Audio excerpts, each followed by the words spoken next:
네, 안녕하세요. 주식은 역시 끼리끼리새 끼리십니다. 안녕하세요, 기리분들. 자, 오늘 증시는 약간 뜨끈미지근하게 슬금슬금 오르고 있습니다. 어쨌든 지속적으로 올라줬으면 좋겠네요. 자, 오늘의 뉴스는 어떤 게 있는지 확인해보도록 하겠습니다. 첫 번째, 러시아는 말을 안 들어. 자, 러시아가 최근 들어 말썽이 많아지고 있습니다. 그러다 보니까 천연가스 가격이 급등을 하고 있다고 하는데 그 이유를 한번 보도록 할게요. 그리고 두 번째, 삼성전자 최근 들어 좋은 소식이 많이 들리는 것 같습니다. 내년에도 1등할 것이라고 하네요. 다음으로 세 번째, 메타버스 최근 들어 조정을 많이 받았습니다. 그런데 이제부터는 다시 공부할 때가 아니겠는가 이러한 생각이 나온다고 하네요. 그리고 마지막입니다. 현대차 그리고 LG디플 여기에 관련된 리포트를 한번 공부해보도록 하겠습니다. 매일매일 주인을 위한 경제뉴스 10분 정리. 오늘은 21년 12월 22일 수요일입니다. 같이 공부하시죠. 렛츠 기릿! 자, 오늘도 한번 재밌고 빠르게 공부를 해보도록 하겠습니다. 그리고 들어가기 앞서 좋아요 누르시면은 저 기릿이 열심히 공부하는데 매우 큰 힘이 됩니다. 정말 감사합니다. 자, 어젯밤 뉴스를 확인해 보도록 하겠습니다. 일단 어젯밤 뉴욕 증시는 4거래일 만에 반등을 했습니다. 물론 아직도 오미크론 변이 확산세가 지속이 되었지만 최근 3거래일 연속 주가 하락했기 때문에 이 정도면 많이 떨어진 거 아니야? 이러한 심리에 저가 매수세가 나타났다고 볼 수 있겠죠. 그래서 다우존스는 1.6% 상승, S&P는 1.7% 상승, 그리고 나스닥은 2.4%나 상승을 했다고 합니다. 그리고 플러스 이러한 호재도 있었다고 하는데요. 조 바이든 미국 대통령은 이날 제발 백신을 맞으라 이렇게 호소하면서 지금 이렇게 오미크론이 확산되고 있지만 지난해 3월처럼 전면 봉쇄로 돌아가지 않을 것이라고 언급을 했다고 합니다. 그러니까 락다운에 대한 그러한 불확실성이 사라졌기 때문에 증시가 조금은 랠리를 했다고 생각을 해볼 수 있겠네요. 그리고 다음입니다. 서방의 군사적 조치 가능성 경고한 푸틴. 블라디미르 푸틴 러시아 대통령은 현지 시간 21일 우크라이나를 둘러싼 대치 상황과 관련 군사적 조치 가능성을 경고를 했습니다. 그래서 푸틴 대통령이 뭐라고 했는가 봤더니 서방 국가들의 비우호적 행보에는 단호히 대응할 것이라며 나토의 러시아 국경 접근에 대해서 미국으로부터 법적 구속력이 있는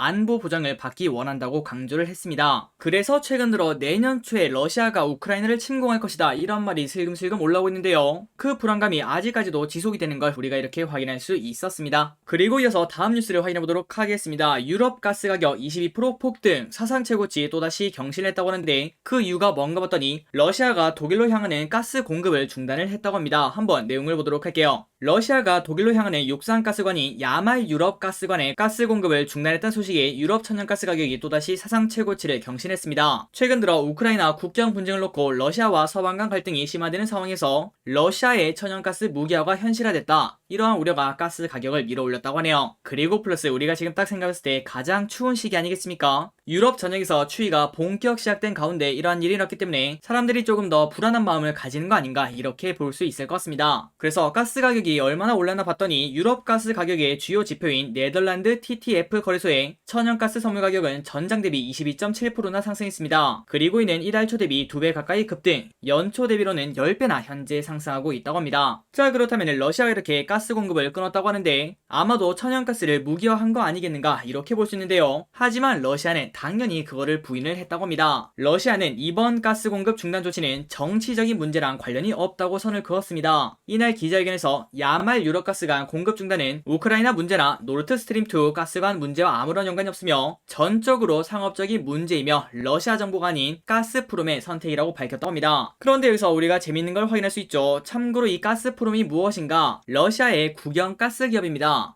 그러니까 민영화된 기업도 아니고 국영 기업인데 그 기업이 가스는 끊었지만 정부랑은 전혀 상관이 없다 이렇게 말하고 있는 거겠죠. 그래서 많은 사람들이 지금 현재 이걸 보고 당연히 말도 안 되는 소리라고 판단을 내리고 있다고 합니다. 자, 그래서 결국 현재 러시아에서는 이러한 시끄러운 일이 정말 많아지고 있고요. 그리고 플러스 전문가들은 러시아를 중심으로 한 지정학적 위기와 함께 계절적 영향 등 외부 변수들이 하나둘씩 겹치면서 한동안 유럽 가스 가격 상승세가 지속될 것으로 내다봤다고 합니다. 그리고 참고로 이러한 소식이 나오니까 오늘 우리나라도 가스에 관련된 기업들이 폭등을 했었죠. 과연 이 흐름이 어디까지 갈지도 한번 생각을 해봐야 될 것 같습니다. 자, 다음입니다. 삼성전자에 관련된 소식이네요. 삼성 내년에도 스마트폰 1위, 애플 샤오미와 격차 더 벌릴 것. 홍콩의 시장 조사업체 카운터포인트 리서치가 내년 글로벌 시장에서 스마트폰 판매량을 14억 9,200만 대로 전망을 했습니다. 그리고 이 와중에 삼성전자는 시장 점유율 1위를 유지하면서 미국 애플, 중국 샤오미와의 격차를 벌릴 것으로 내다봤다고 하네요. 자, 조금 더 정확하게 보도록 하겠습니다. 방금 전에 봤다시피 내년 스마트폰 판매량을 14억 9,200만 대로 전망을 했는데 참고로 올해는 13억 9,200만 대로 올해보다 7.2% 증가할 것으로 현재 예상을 하고 있다고 합니다. 그러니까 스마트폰 시장이 조금 더 화랑이 된다는 소리겠죠. 그리고 내년에 삼성전자는 화면을 접는 스마트폰인 폴더블 폰을 1200만 대에서 1300만 대 이 정도로 판매할 것으로 보인다며, 그래서 글로벌 폴더블 폰 시장에서 삼성전자의 점유율은 74%로 내다봤다고 합니다. 그러나 그 반면 지금 현재 중국 업체 3곳에서 빠르게 따라오고 있습니다. 오포, 화웨이, 샤오미. 하지만 이 세 가지를 다 합쳐도 내년 폴더블 폰 시장에서는 합계 14%의 점유율을 차지할 것으로 전망을 한다고 합니다. 그러니까 아직까지 삼성전자와의 차이는 극명하게 갈린다고 생각을 해볼 수 있겠죠. 계속 이어서 보도록 하겠습니다. 인도 시장에서는 연간 스마트폰 판매량이 처음으로 2억 대를 넘어설 것으로 내다봤습니다. 그리고 그 이유는 5G가 상용화되고 브랜드 경쟁이 심해지면서 스마트폰 판매량이 18.7% 증가할 것이라는 예상이라고 하네요. 마지막으로 내년 글로벌 시장에서 5G 스마트폰 판매량은 8억 700만 대로 전망을 했으며 올해 판매량이랑 비교하면 무려 40%나 증가할 전망이라고 합니다. 그래서 결국 내년에는 전체 스마트폰 판매량에서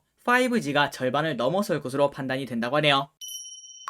자, 다음입니다. 경동, 나비엔, 귀뚜라미 이 두 개의 기업을 들으면은 아마도 보일러 이게 생각날 것 같은데요. 하지만 보일러보다 더 뜨거운 매트 전쟁을 현재 하고 있다고 합니다. 경동, 나비엔과 귀뚜라미 등 국내 보일러 2강 업체들이 최근 보일러 제품이 아닌 온수 그리고 온열 등 난방 매트에 관련된 라인업을 강화하고 있기 때문에 관심이 현재 쏠린다고 합니다. 자, 이들 업체는 보일러 내수 시장이 수년째 연간 130만 대 여기에서 정체하고 있기 때문에 또 하나의 난방용품으로 주목을 받으며 최근 시장이 급성장하는 난방 매트 분야로 사업 영역을 확장한다는 전략이라고 하네요. 그래서 어떤 거를 출시하나 봤더니 경동 나비에는 최근 온수 매트와 온열 매트를 잇따라 출시하고 있습니다. 그리고 귀뚜라미 역시 3세대 카본 매트 온도를 출시하며 맞불을 난데요. 이처럼 보일러 업체들이 난방 매트를 주목하는 이유는 처음에 봤다시피 관련 시장이 꾸준히 커지는 중이라고 합니다. 그래서 얼마나 커지나 봤더니 업계에 따르면 난방 매트 시장은 지난 2012년 500억에서 지난해는 3천억 규모로 6배나 성장을 하고 있다고 합니다. 그리고 플러스 최근 들어 1인 가구가 증가하고 편리 미엄을 추구하는 MZ세대들을 중심으로 난방 매트 수요가 늘어난 추세라며, 이에 따라 그동안 보일러 분야에 주목하며 난방 기술을 축적해온 보일러 업체들이 난방 매트 분야를 주목하고 온수, 온열 등 제품군 라인업을 늘려나가고 있는 상황이라고 합니다. 그리고 다음입니다. 아마도 많은 분들이 관심이 많으실 것 같아요. 자, 한 달 전쯤에 저 기릿은 이러한 영상을 한번 여러분들이랑 같이 공부를 해봤습니다. 그리고 그때 내용은 최근 들어 NFT 그 다음에 메타버스 관련주가 꽤나 많이 올랐기 때문에 혹시나 그 상황에서 급락을 한다면은 그때 바로 물타는 것보다는 조금은 기다려보는 게 좋다, 이러한 시각을 같이 공부를 했었죠. 그리고 어느덧 시간이 벌써 한 달이 지나고 있는 상황입니다. 그동안 NFT, 메타버스, 그 다음에 게임 여기에 관련된 기업들은 적게는 10% 그리고 많게는 30에서 40%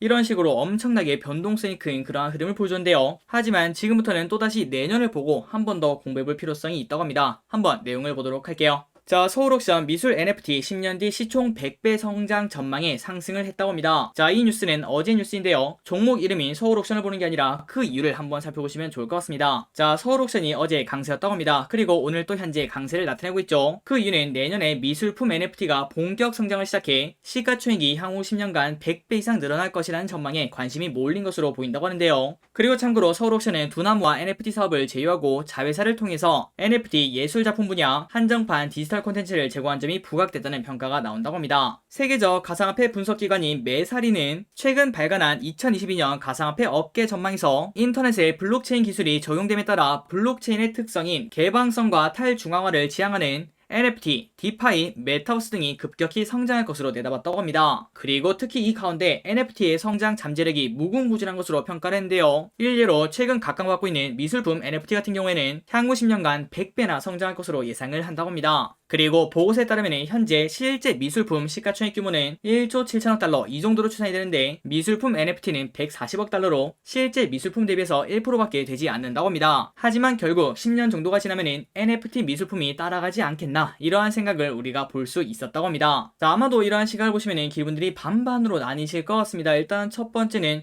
아마도 미래는 그렇게 되지 않을까, 이렇게 보시는 분들도 계실 거고요. 그리고 그 반면 야, NFT는 그거 허상이야, 그게 되겠니? 이렇게 말씀하시는 분도 당연히 계실 겁니다. 그리고 중요한 거는 1번인지 2번인지 우리가 절대 알 수가 없다는 거겠죠. 결국은 시간이 지나봐야 알 수 있습니다. 하지만 우리가 지금 현재 비트코인을 딱 생각해봤을 때 제일 처음에는 아마도 이런 시각을 같이 받았을 거라고 생각합니다. 몇몇 사람들은 야 이거 된다 이렇게 말했겠지만, 하지만 대다수의 사람들은 야 이게 어떻게 되냐, 이거는 실체가 없어, 그리고 야 그게 만약에 성장을 한다면은 기축통화를 가지고 있는 나라들이 그거를 그냥 가만히 냅둘 것 같아, 이러한 시각이 정말 많았다고 생각을 해볼 수 있겠죠. 하지만 그 사이에 비트코인이 쭉쭉 성장을 해서 이제는 하나의 자산으로 완벽하게 인정을 받고 있다, 이렇게 볼 수 있습니다.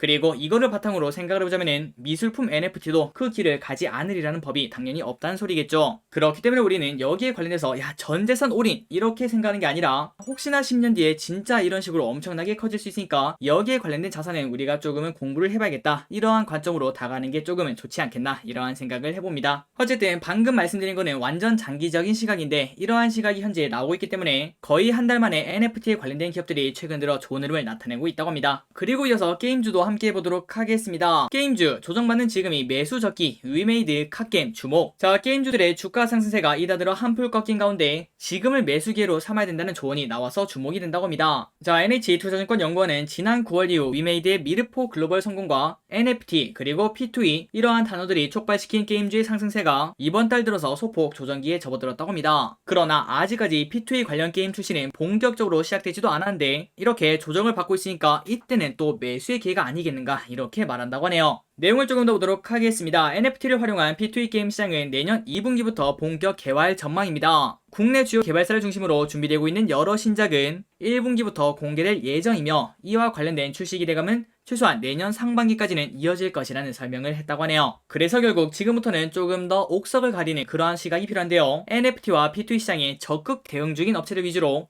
주목할 필요가 있다고 진단을 했다고 합니다. 그래서 대표적인 기업이 뭐가 있나 봤더니 플랫폼 사업을 선점하고 있는 위메이드, 그리고 개발에 적극적인 카카오 게임즈, 이 두 가지를 1티어로 꼽았다고 합니다. 그리고 플러스 컴투스 홀딩스, 네오위즈, NC소프트 이러한 기업들도 관심 종목으로 언급을 했다고 하네요. 자, 그래서 서울옥션 그 다음에 위메이드 일봉을 보도록 하겠습니다. 최근 한 달간 이렇게 조정을 받았죠. 그런데 그동안 너무 많이 올랐기 때문에 야 이거 뭐 얼마 빠지지도 않았구만, 이렇게 볼 수 있겠지만, 하지만 서울옥션 기준 고점 대비 거의 25% 정도 하락했고요. 그 다음에 위메이드는 고점 대비 30% 정도 하락한 걸 우리가 확인할 수 있습니다. 그렇기 때문에 지금부터는 어느 정도 조정을 받았다, 이러한 생각 플러스 내년에도 여기에 관련된 섹터가 기대를 받을 수 있기 때문에 타이밍을 우리가 지금 당장 맞출 수가 없겠지만 미리 공부해볼 필요는 있지 않나, 이러한 시각을 우리가 확인할 수 있었습니다. 다음입니다. 사기 논란 니콜라. 여러분들 기억나시나요? 미국에 니콜라라는 업체가 있었습니다. 수소 전기 트럭을 만든다, 이러한 말에 정말 많은 사람들이 사랑했던 종목이라고 볼 수 있겠죠. 하지만 결국 니콜라가 홍보했던 그 영상, 그 안에서 정말 열심히 달리고 있던 그 수소 전기 트럭은 언덕에서 그냥 내리막길을 굴러간 이러한 사실이 공개가 되었습니다. 그때부터 니콜라는 끝났다고 볼 수 있었겠죠. 자, 그래서 결국 이거는 사기라고 볼 수 있겠죠. 1,500억 원 벌금을 내야 되는데 창업자가 현재는 연락 두절이라고 합니다. 빠르게 내용을 보고 넘어가도록 할게요. 자, 사기 논란에 휩싸인 미국의 수소 전기 트럭 제조사 니콜라가 1억 2,500만 달러 약 1,500억 규모의 벌금을 내기로 합의했다고 월스트리트저널이 보도를 했다고 합니다. 그러나 그 와중에 니콜라 측은 이날 논평 요청에 즉각 응답하지 않았으며, 니콜라의 창업자로 CEO를 지낸 밀턴은 현재 연락 두절 상태라고 합니다. 참고로 밀턴은 지난 7월 금융사기 혐의로 기소가 되면서 CEO 자리에서 물러난 바 있다고 합니다. 자, 다음입니다. 신한은행의 변신은 무죄, 이러한 말을 붙일 수 있겠네요. 신한은행 배달앱 땡겨요 오픈을 했다고 합니다. 자, 일단 이름은 마음에 듭니다. 신한은행이 음식 주문 중개 플랫폼 땡겨요의 베타 서비스를 시작을 한다고 합니다. 그리고 베타 서비스는 서울, 광진구 등 6개 지역에서 서비스를 선보이는데요. 내년 1월 중에는 땡겨요 전용 신용카드도 출시를 한다고 합니다. 자, 일단 땡겨요는 서울, 광진구, 관악구, 마포구, 강남구, 서초구, 송파구 이렇게 6개 지역에서만 사용이 가능하며, 그리고 사용 가능 지역 확대는 이후 순차적으로 진행될 예정이라고 합니다. 그리고 참고로 신한은행의 땡겨요는 이러한 캐릭터와 주황색을 밀고 있다고 합니다. 그리고 그나저나 서울, 광진구를 비롯한 저 지역에 사시는 분들은 좋을 것 같습니다. 보통 이렇게 새로운 어플이 나오면 프로모션을 많이 한다고 볼 수 있는데 그 수혜를 볼 수 있다고 생각을 해볼 수 있겠네요. 맛있는 치킨 드시기 바랍니다. 다음 뉴스입니다. 이 뉴스는 우리 시장의 호재라고 생각을 해볼 수 있겠죠. 미국 FDA 이르면은 20일 오늘 저녁입니다. 화이자, 머크 알약 치료제 승인. 복수의 소식통은 경구용 코로나 치료제인 화이자의 팍스로비드와 머크의 몰루피라비를 이 두 개에 대한 FDA 승인 발표가 이르면은 오늘 나올 것으로 예상이 되면서도 발표 계획이 바뀔 수도 있다 이렇게도 말을 했다고 합니다. 자, 기분들이 아시다시피 이 두 개는 알약 형태의 먹는 치료제로 아무나 먹는 게 아니라 코로나19 양성 판정을 받은 고위험군을 대상으로 한다고 합니다. 그리고 치료제가 나오면은 확실히 코로나 종식에 한 발짝 다가갔다 이러한 생각을 해볼 수 있겠죠. 과연 FDA 승인 발표가 나올지 그리고 거기에 대해서 시장은 또 반응을 할지 관심 있게 보면 좋을 것 같습니다. 다음 뉴스입니다. 거물 신인 로지 네이버 웹툰 입사한다. 이게 무슨 소린가 해서 딱 봤는데, 자, 아마도 여러분들이 로지라는 사람을 알고 계실 거라고 생각합니다. 이 아래에 있는 이 사람이죠.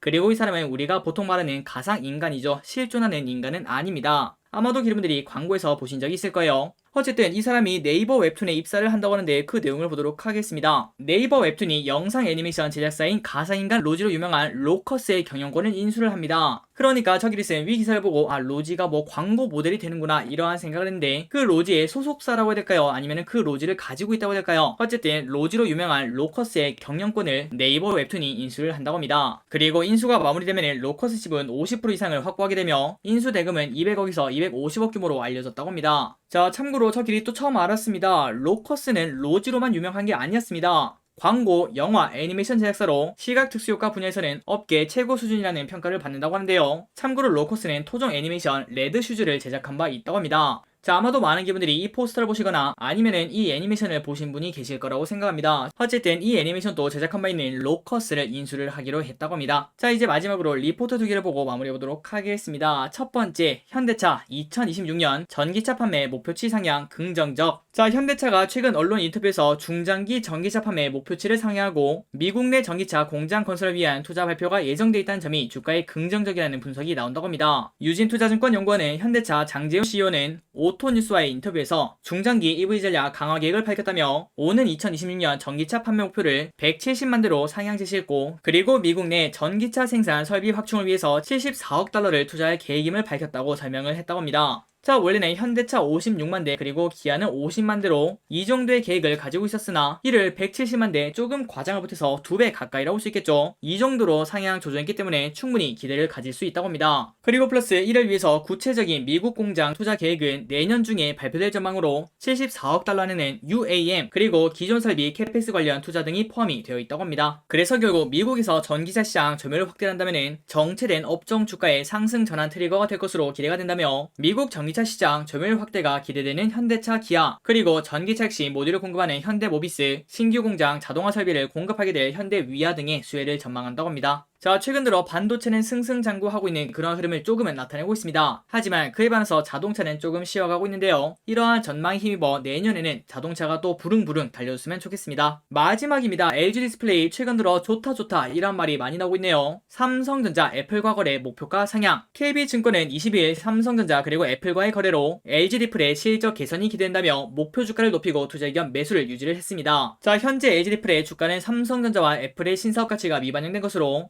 향후 추가 상승 여력이 충분할 전망이라며 21년부터 23년까지 실적 추정치 상향을 반영해 목표 주가를 25,000원에서 28,000원으로 상향한다고 밝혔다고 합니다. 그리고 그러면서 삼성전자 그리고 애플과의 거래는 3년 이상의 장기 공급 형태가 될 것으로 추정돼 향후 LG 디스플레이와의 전략적 동맹 관계 구축이 기대가 된다 이렇게 말했다고 합니다. 그래서 LG 디스플레이 최근 들어 조금은 반전되는 모습을 현재 보여주고 있습니다. 최저가 17,000원을 찍고 난 다음부터 모든 이평선을 뚫고 올라가는 그러한 기염을 현재 토하고 있죠. 그래서 결국 올해 LG 디플 턴어라운드에 성공을 했는데 앞으로도 좋은 흐름을 나타낼 수 있을지 관심 있게 봐야 될 것 같습니다. 자, 오늘의 경제뉴스 여기까지 끝났습니다. 항상 이렇게 같이 공부해주셔서 진심으로 감사합니다. 지금까지 기리셨습니다. 빠이요.